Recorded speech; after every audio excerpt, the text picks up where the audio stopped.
Oregon health officials admit that they have not had enough COVID tests for everyone that needs it. So they ordered 12 million at-home COVID tests that should start arriving in Oregon starting next week.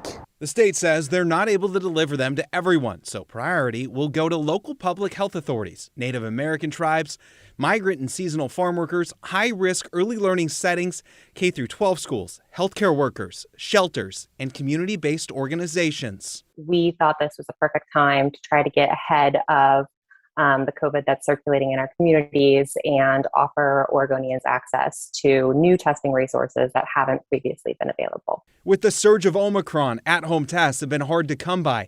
Some drugstores completely sold out.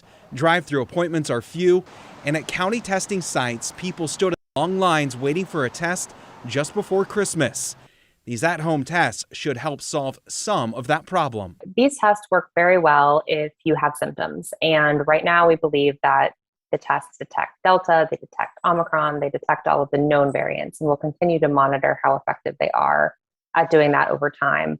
But what we do know is that these tests are effective at telling you if you have COVID, particularly when you're symptomatic. I talked with one person today who didn't want to go on camera, but said that they tested positive using an at-home COVID test. Right now they're at home quarantining, but never reported the findings to their doctor and said really it never even crossed their mind.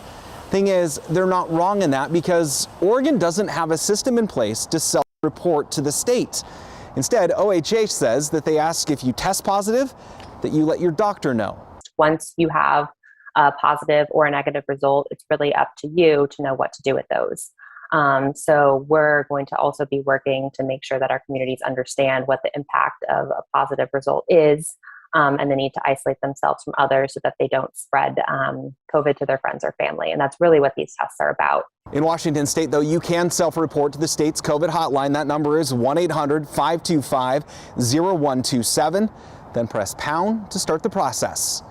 In Portland, I'm Devin Haskins, KGW News.